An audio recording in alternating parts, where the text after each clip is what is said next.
perguntando o que nós estamos estudando. Nós estamos estudando aí as sociedades teocráticas. Na nossa última aula, nós vimos aí sobre o Egito. O Egito, essa sociedade super interessante, uma sociedade africana, uma sociedade muito desenvolvida durante 5.000 anos, predominou aí durante, no mundo como a civilização mais importante do nosso planeta.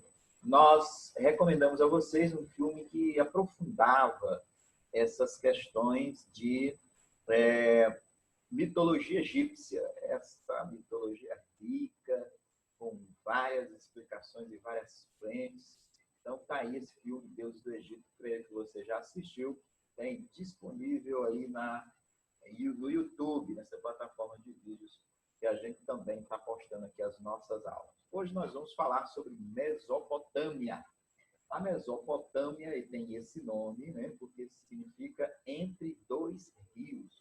Entre dois rios, é um nome grego, tá, para aquela região. Na verdade, a Mesopotâmia, ela fica aqui entre o rio Eufrates e o rio Tigre, contemplando uma vasta região aqui do Oriente Médio e chega aqui até o Golfo Pérsico, né? Ela faz parte do Crescente Fértil, região que a gente já comentou com vocês aqui, o que é o Crescente Fértil. É uma região que tinha muitos rios e, por isso, eram muito férteis as suas margens, propiciando aí o surgimento da agricultura. Essa região aqui da Mesopotâmia é o atual Iraque, com algumas partes aí da Síria e da Turquia. Então, é uma região hoje muito disputada, muitos conflitos naquela região, mas nós vamos ver que isso não é de hoje, já de muito tempo aquela região foi muito disputada. E nós vamos estudar aqui 3 ou 4 povos que habitaram aquela região. Então, nós vamos começar aqui com os sumérios e acádios.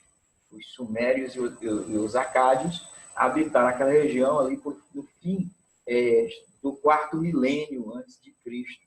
Eles se fixaram na região da Média e Baixa Mesopotâmia. Aperfeiçoaram várias técnicas de irrigação, arquitetura, artes e comércio. Tá? Diferente dos egípcios, para eles trabalharem a agricultura, os egípcios tinham que criar canais de irrigação para fazer o deserto ficar fértil. E eles tinham que drenar pântanos, porque entre o Eufrates e o Tigre havia muitas áreas que inundavam no inverno e ficavam alagadas, impróprias para a agricultura, pântano. Né? Então, eles tinham que drenar aquela área para resgatar aquela terra para a agricultura. Né? Então, eles aperfeiçoaram assim, muitas técnicas mesmo por conta da necessidade de realizar essas grandes obras. Como é que eles recuperavam esses pântanos? Eles faziam diques para que, quando tivesse cheia dos rios, não inundasse aquelas áreas. Então, construíam diques de pedra, areia, barro, madeira. E construíam também canais de drenagem para a água sair, né? Não é para a água entrar, no caso. Né? Então, essas técnicas fizeram realmente a revolução nessa região e, como lá no Egito, demandou muito trabalho. Por isso que tinha muitos operários e a cidade se desenvolveu. A chamada Revolução Urbana, quando as cidades crescem muito. E as cidades crescem muito por conta dos trabalhadores operários que vão construir as grandes obras necessárias para ter grande agricultura. Então, a maioria do povo continua trabalhando de agricultura, mas tem uma parcela significativa que vai para as grandes obras, e a reboque chama outras esferas de serviços, como comerciantes, artesãos e os militares, e os escribas, pessoas que vão estar aí envolvidas na organização das cidades. Os sumérios é que criam a escrita cuneiforme. Essa placa aqui é uma amostra dessa escrita cuneiforme, tem esse nome porque a escrita tinha um formato de cunha, né? Eles usavam um estilete aqui numa tábua de argila, né? O primeiro tablet aí do mundo, e eles então faziam aí esses sinais pelos quais aí comunicavam com as pessoas. Lembrando que essa escrita cuneiforme, assim como a escrita dos egípcios, a hieróglifa, eles usavam pictogramas, né? Uma escrita que não é alfabética, uma escrita pictográfica, uma escrita que usa figuras para representar ideias, ideogramas. Não é letras que representam fonemas. Depois a gente vai explicar sobre isso quando estivermos falando sobre a Fenícia. Bom, então, aí por cerca de 3000 a.C., as cidades-estado começaram a surgir. Isso é uma diferença do Egito para a Mesopotâmia. No Egito, tudo era centralizado, né, num reino. Tá?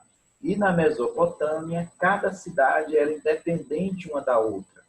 Apesar de uma cidade sempre fazer guerra contra a outra e quando dominava a outra, cobrava imposto da outra. Mas cada cidade era independente uma da outra, né? Então, a cidade-estado correspondia a um núcleo urbano mais terras circundantes. O rei era chamado patese, né? Um rei que aglomerava as funções de rei e sacerdote, representante dos deuses. Então, por isso que a gente chama também sociedade teocrática. Aqui o rei não é considerado um deus, mas ele é o chefe dos sacerdotes, ele é o sumo sacerdote, o sumo pontífice. Várias cidades independentes e rivais, então, estavam ali disputando a hegemonia. E no ano 2350 a.C., ficaram sob a influência dos acádios, que foram aí os primeiros a submeter a região toda debaixo de um império. Né? Então, o primeiro grande imperador dos sumérios e acádios foi Hammurabi. Hammurabi é um rei muito famoso, né, ele que edificou aí a Babilônia, essa mega cidade que tinha aí uma das maravilhas do mundo antigo, por não tratar sobre isso. A Babilônia é realmente algo fantástico para aquela época, uma cidade grande, limpa, abastecida com água, abastecida com vários serviços públicos, realmente uma coisa fantástica aqui. Aqui nós temos o que mais destacou em Hammurabi, que foi a tornar escrita a lei, o famoso Código de Hammurabi. Por que a lei escrita é importante? Quando a lei se torna escrita, ela dá mais segurança para o cidadão. Né? Quando ela é só oral, as modificações nela são constantes e o cidadão não tem muita certeza do que é a lei. Né? Agora, se ela está escrita e alguém um dia atenta contra essa lei, contra o direito do cidadão, o cidadão pode recorrer às autoridades e dizer, está escrita aqui, tá? Então, ele pode aprender a lei que está escrita e ele pode também recorrer à lei escrita que lhe dá mais segurança diante da justiça, né? Bom, os sumérios, então, passaram vários anos dominando a região, o Império Acádio, vários anos dominando a região, e a principal cidade, então, é a Babilônia. A Babilônia vai estar percorrendo aí vários impérios como uma cidade mais importante da região. Tá? Um pouco que se destaca aí, que não é muito conhecido nos estudos, lá no norte, onde hoje é mais ou menos a Turquia, lá no norte da Mesopotâmia, são os hititas, né? Um povo que é citado na Bíblia, mas não é muito, recentemente, até metade do século XX, o pessoal até duvidava que esse povo existia. Então, as novas descobertas arqueológicas têm levantado aí várias informações sobre os hititas, né? Que ainda não é um povo muito conhecido do meio científico, não tem tantos estudos a respeito dele, mas revela-se que é um importante povo dentre os antigos mesopotâmicos. tá? Eram lá enquanto estavam os sumérios, contou na história de Abraão. Abraão sai da terra dos sumérios, né? Ur, que era a principal cidade lá antes da Babilônia, e vai para Terã, que é já a terra dos hititas. Então, está na Bíblia a história, aí a passagem do Abraão para a terra dos hititas. Né? Bom, agora o primeiro grande império mesmo, assim, mesopotâmico, vai ser o dos assírios. Os assírios, conhecidos como um povo muito guerreiro, esse pessoal aí muito bem armado, com várias tecnologias de guerra e com uma perversidade e a crueldade como marcas no seu trabalho. Então, os assírios é um povo de guerreiros rudes e camponeses. Uma nação em que a maioria das pessoas trabalhava no regime de servidão coletiva. Então, as pessoas eram presas da terra, cultivavam, e quando o cara vendia a propriedade, vendia também os servos que estavam ali, também tinha compromisso com aquela propriedade. Né? Bom, cada grupo de trabalhadores rurais e urbanos moravam numa vila, e ela estava sujeita à cidade pela obrigatoriedade de pagamento de impostos, participação nos festivais religiosos e obediência às normas administrativas. Então, o rei da Síria tinha poderes absolutos, ou seja, ele mandava em tudo. Ele concentrava ali nas dimensões do seu governo o poder político, econômico, religioso e militar. Acreditava-se que ele era um enviado dos deuses. Então, a teocracia. Aqui, todo rei tinha que ser legitimado também pelo poder religioso. Tá? Então, a violência militar síria tinha legitimidade por meio da religião. A conquista de territórios e riquezas era considerada uma missão divina dos reis. O rei que conquistava mais, trazia mais glória para o seu povo, então era considerado mais abençoado. Então, os assírios eram muito agressivos e se vangloriavam de suas práticas sangrentas. Tinham no terror e na atrocidade de seus instrumentos políticos externos. Tá? Então, eles sitiavam cidades, tocavam fogo em cidades. Quando eles derrotavam um povo, eles tiravam aquele povo quase todo dali daquela região e levavam para outra região, que era para não deixar assim, aquele sentimento de nacionalidade. Né? Então, a ideia deles era eliminar o sentimento de nação. Então, vocês agora pertencem aos assírios e pronto, acabou. Acabou esse negócio de você ser de país tal, de nação tal, de nação tal. Tá? Tem algumas expressões que a gente usa hoje que vêm da época dos assírios. Por exemplo, você dizer assim que alguém foi puxado pelo beiço. Tá? É uma expressão que a gente usa hoje para dizer que alguém foi obrigado a fazer alguma coisa. Então, os assírios, eles, quando conquistavam um povo, eles escravizavam essas pessoas, eles furavam os olhos das pessoas, furavam os lábios da pessoa e colocavam aqui uma argola em que a pessoa era puxada por uma corrente como um animal. Né? Então, eles cortavam orelhas, nariz, dedos, puniam pessoas assim. Né? Então, era realmente um reino de terror que os assírios imputavam a seus dominados. Tá? Bom, agora um povo mais próximo aí, um povo que empreendeu guerra contra os assírios, derrotou os assírios e assumiu o poder na Mesopotâmia, foram os caldeus. Né? Os caldeus, vamos estar aí já bem próximos aí do século I, né? No século 7 a.C., né? 700 e pouco, 600 e pouco, o rei, o primeiro que fez esse grande império caldeu foi o rei Nabopolassar. Ele dominou o Império Assírio em 612 a.C., conquistando Nínive. Ele foi substituído por seu filho Nabucodonosor, que é um bem conhecido, né? Aí por questão das citações dele na Bíblia e várias outras coisas importantes que tem na história aí dos caldeus. Né? Ele criou, então, um novo império babilônico, ou neobabilônico, liderado aí pelos caldeus, cuja obra de embelezamento da cidade foi realmente notável. Né? Aqui nós temos uma figura que retrata o chamado Jardins Suspensos da Babilônia, uma das 7 maravilhas do mundo antigo. Realmente uma coisa linda. Aqui tinham várias pistas de caminhada, plantas do mundo todo, né? Simulavam uma montanha, né? Com vários pátios aqui, havia avenidas inteiras aqui em cima, o pessoal podia passear de charrete aqui, carroça, carruagem, então passeava aqui, então tinha árvores frutíferas, flores, todo tipo de plantas do mundo todo, né? Então, realmente, e é interessante a história desse jardim suspenso. Foi um ato de amor, né? O rei tinha uma das suas esposas, tinha saudade da terra dela, né, uma região de montanha, e ele resolveu fazer, então, esse jardim suspenso para que ela matasse um pouco da saudade de sua terra natal.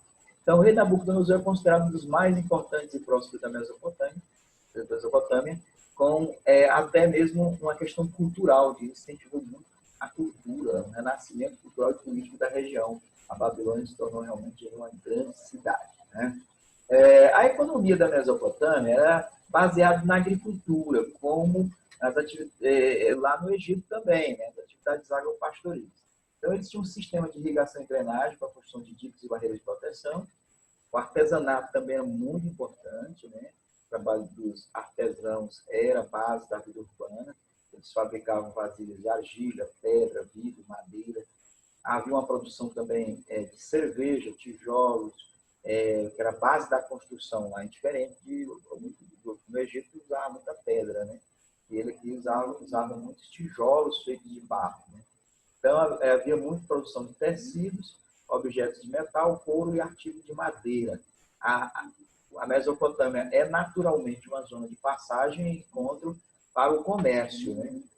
Várias rotas comerciais vindo da Índia, de outros lugares, passavam ali para o Egito e a região da Palestina. Então, ali muitas rotas comerciais, né? Uma das coisas mais importantes que os caldeus deixaram de legado aí, vem desde os sumérios e os mesopotâmicos, de uma forma geral, também cultivavam, eram esses prédios aqui, né? Na verdade, é uma pirâmide com um recorte aqui e vários outros andares, né? Era uma mega construção. O zigurate, né? A Bíblia fala de um zigurate chamado Torre de Babel, que era para ser bem alta, né? A maior construção do mundo antigo. O zigurate, ele era um centro de cultura e religião e comércio, né? Aqui tinha de tudo. Aqui tinha mercado, funcionava biblioteca, templo, era uma universidade aqui em que os magos faziam os seus estudos, e um observatório astronômico, né, para estudos avançados aí na área de astronomia, na área de medicina e de matemática, que eles também eram bem avançados, né? Tem vários conhecimentos técnicos desenvolvidos aí pelos mesopotâmicos, né? Por exemplo, a astronomia. Eles eram notáveis no conhecimento das estrelas, dos astros, dos movimentos das estrelas. Eles conheciam a diferença de planetas e estrelas, sabiam prever eclipses lunares solares, dividiram o ano em meses, os meses em semanas, semanas em 7 dias, os dias em 12 horas, as horas em 60 minutos e os minutos em 60 segundos. Então, tinha um controle, isso tudo é baseado na astronomia, tá, gente? Então, conhecimentos realmente de astronomia fantásticos. Claro que, junto com a astronomia, eles criaram um conhecimento astrológico, né, que era uma superstição que até hoje está por aí, né, o horóscopo, que é baseado na astrologia mesopotâmica, né? Bom, a matemática também tinha tem muitas coisas que ainda hoje são relevantes e estão aqui descobertas ou usos dos mesopotâmicos. Eles conheciam os resultados das multiplicações e divisões, calculavam raiz quadrada e raiz cúbica, equação de segundo grau, aí você está estudando equação de segundo grau aqui na escola, E os mesopotâmicos já sabiam disso há 5.000 anos atrás. Você está atrasado, hein, cara? Olha só. Também dividiam um círculo em 360 graus, elaboraram tábuas correspondentes às tábuas de logaritmos atuais e inventaram medidas de comprimento, superfície, capacidade e peso. Tá? Então, é muito prática a matemática deles, muitas aplicações realmente diversas. Na medicina, eles, claro que estava ligado à adivinhação, tá? Mas não era uma pura magia. Eles utilizavam medicamentos à base de plantas e faziam tratamentos cirúrgicos. Trabalhava, claro, junto com um exorcista para expulsar demônios e recorria a adivinhos para diagnosticar as doenças. Né? Bom, outra coisa que é realmente bem incrível dos mesopotâmicos é o direito, que reflete a preocupação em disciplinar a vida econômica e garantir o regime de propriedade privada da terra. Os textos jurídicos mesopotâmicos invocavam os deuses da justiça, os da adivinhação, decretavam leis e presidiam os julgamentos, mas prevalecendo aquilo que a gente já comentou com vocês, que era a questão do direito escrito, que vale o que está escrito. Isso era muito importante. Então, inclusive, entre os mesopotâmicos havia uma regra muito clara. O que está escrito, nem o rei pode mudar. Isso é super importante, porque é uma evolução em escala de direito fantástica. Né? Porque se entendia numa sociedade teocrática que o rei mandava em tudo. O rei era Deus, ou representava os deuses. Então, quando você tem uma lei que vale, depois que o rei publica essa lei, nem ele mesmo pode revogar, você consegue dar à sociedade uma segurança incrível. Aliás, é uma coisa que hoje as pessoas esquecem. Né? Tem gente que acha que o Brasil, por ser uma democracia, o povo manda. Não, o povo não manda, não. Tá? Aprenda isso aí sobre democracia. Em democracia, o povo não manda, porque o povo é muito valudo. Tem hora que o povo está querendo A e depois de alguns dias ele já odeia o A. Então, ele quer o B. Aí o povo fica mudando de um lado para o outro. E o povo pode servir de massa de manobra. Então, quem manda na democracia é a lei. A lei. Todo mundo tem que obedecer à lei. O presidente, o Congresso, o Supremo, o povo tem que obedecer à lei. A gente gosta de ficar com essa bobagem aí de não, é o povo que manda. O povo não manda nada. Tá? O povo manda da seguinte forma. O povo elege o deputado e o deputado faz a lei. Elege o senador faz a lei. Agora, depois que a lei está feita, todo mundo está sujeito a ela. E as instituições têm que fazer a lei valer. Bom? Então, esclarecido isso aí, Mesopotâmia já tinha esse entendimento há 5.000 anos atrás. Olha aqui, como eu falei para vocês, a questão do horóscopo. Né? Os mesopotâmicos, os babilônicos, não faziam nada sem consultar o seu horóscopo, o seu signo. O que ele estava dizendo para aquele dia? O que os astros dizem sobre a minha vida?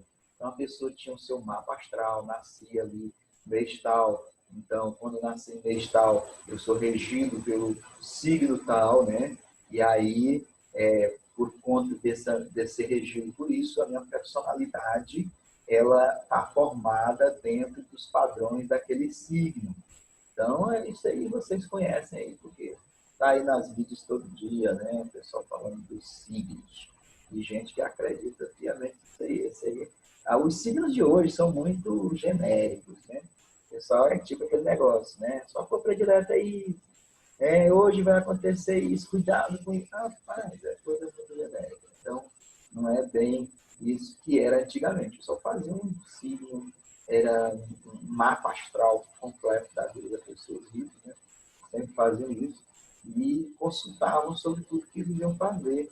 Realmente havia uma forte influência dos magos, que eram os caras que estudavam esses mapas astrais. Tá? Bom, a religião deles era politeísta, acreditavam em vários deuses, né? E eles têm várias obras literárias que falam da criação semelhante à questão da Bíblia, né? Muitas coisas que tem na Bíblia tem nos mitos da Mesopotâmia. Por exemplo, a Arca de Noé, a história de Noé, né? A história de Noé é contada lá na Mesopotâmia com o nome de Epopeia de Gilgamesh. É um cara que vai colocar os animais dentro do navio e vai vir, então, em grande inundação que vai dominar a terra toda e ele salva a família dele e os animais, colocando-os dentro de uma arca. História de Noé, totalmente, né? As suas divindades eram antropomórficas, tinham forma de seres humanos. Eles eram imortais, detentores de grandes poderes sobre o homem, a natureza, associada às características de um comportamento humano, tanto positivos quanto negativos, né? Diferente do nossa concepção de Deus, que os deuses aqui tinham seus defeitos e suas qualidades. Aí várias imagens sobre os mesopotâmicos, né? Aqui uma das coisas importantes da arte, né? Deles, a escultura, os artefatos, a música, né? Que esse é uma harpa, um instrumento de música. Né? A arquitetura, grandes construções. Essa aqui que é uma mistura de pintura e escultura, que é a arte em relevo. É interessantíssimo esse tipo de arte aí. E os mesopotâmicos eram craques nesse negócio aí. Tá? Belezinha, pessoal. Na próxima aula a gente fala sobre os fenícios. Um abraço aí a todos vocês, saudades de todos. Espero que vocês tenham aproveitado bastante e que Deus nos abençoe, que a gente possa aí estar juntos novamente o mais breve possível. Até mais. Valeu!